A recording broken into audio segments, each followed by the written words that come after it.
I'm going to begin by using a foundation that's slightly darker than my skin because obviously Kimora has this gorgeous glow to her skin and she's a lot more tan than me, so I'm going to add this foundation, and then for my brows I'm going to try and match hers. Now she obviously has white blonde hair in the look and I have brown, so mine are going to be slightly darker and more bold than hers. Now I'm going to use my concealer just to sharpen, and this is perfect for drag eyebrows. It's just concealing your mistakes, so you don't have to be 100% accurate as long as you have your concealer at hand. And then basically she has like a feathered ombre-ish brow, and there's a portion at the start of the brow that has no colour whatsoever, so you just kind of want to mimic that look.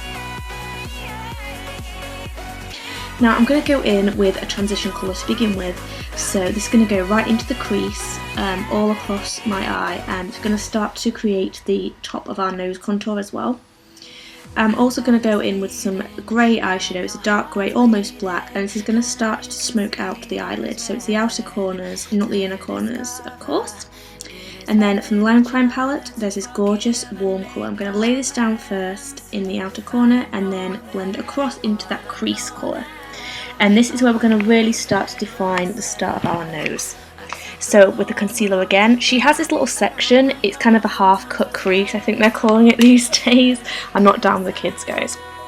I'm just going to brighten up that inner corner and cut that inner crease. And then I'm going to be using a nice cream shadow over the top of that to set it. So for my eyeliner I'm using Black Track, and I've just started using gel liner. This one in particular I absolutely adore. So this is, you have so much control with this, more than with liquid liner, and also it won't like sting your eyes. So I'm gonna create the liner and add a little bit extra in the outer corner and blend it into that grey, just to start smoking, and repeat the same on the other eye.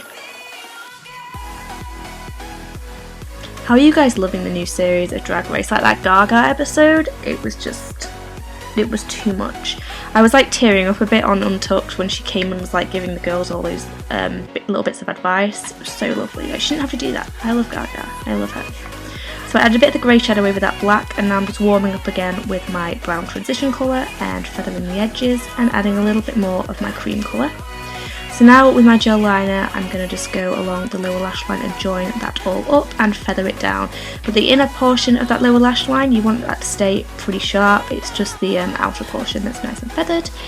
And add some of the shadow over the top. And guys, I know this sounds like way more complicated than it is, but you know what I'm doing. You can see, you have eyes. And I'm going to conceal under them now, under my eyes, and feather with a clean brush that has nothing on it. So now Tarte Smooth Operator is going to set my under eyes, and this stuff makes your skin so soft and airbrushed. And now I'm going to start to contour. So I'm going to do my nose to begin with, and I don't really contour my nose to filth like this, like I do contour it, but not this much. So bear with me whilst I'm learning how I do this. Yes, I'm going to take some concealer down the centre on a really small brush and a little bit on the tip just to create the shape that Kimora has. And then I'm going to add some down the sides as well and blend it out with my sponge and a fluffy blender brush until I'm happy with the result and round out my tip.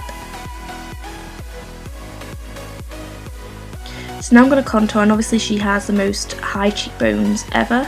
She claims not to have had surgery, but do we believe that? I don't know. I mean, she's lucky if not. So we're going to contour those cheekbones and the hairline, and I'm then going to use a darker brown to contour even more. Yeah. And then I'm going to take some of my face powder underneath and just sharpen that edge and add some blusher. And this one from Topshop, Dream Phone. It's just so good for this, like it's the perfect colour. And then I'm going to highlight as well. So I'm going to add a little bit on the tip of my nose and the top of my lip, and a little bit above the eyebrows as well, just to catch the light. And I also decided to add some over the top of that inner corner cream colour. So now I'm going to highlight my brow bone and go over that with the shimmery colour.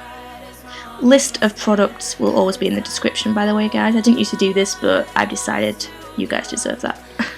I just get lazy.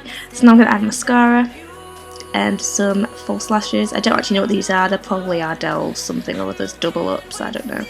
And this lash curler, if you take anything away from this video, it is this lash curler. It's by Reveal Beauty and it's really, really small. And I use this to push my natural lashes and the false ones together. And I'm telling you, it's one of the most amazing inventions in the world. So I'm going to add some gems in the inner corners and the outer corners, just like Kimora has. I think this really brings the look together. It's gorgeous, as you can see.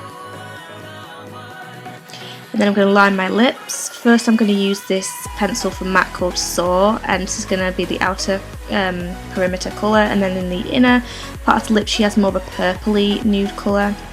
So I'm going to be using this colour from e.l.f. And just fill that in. And for the Cupid's bow, I've kind of flattened it out a little bit and plumped my lips a little bit just so they look more full, just like hers. And then an even lighter colour from e.l.f. just in the centre, just to make the lips really look 3D and stand out. And then on the lips, of course, like she has, this gorgeous signature look here is some glitter. So we're going to add that beautiful chunky glitter and bam, it looks gorgeous. So I've decided that I'm going to recreate one of my favourite looks from each of the episodes of season 9 of RuPaul's Drag Race, starting with this episode, which is episode 2. I may go back and do it from episode 1, but each week you should be expecting a gorgeous drag look from me. So thanks so much for watching, and I'll see you all next time. Bye guys! Mwah!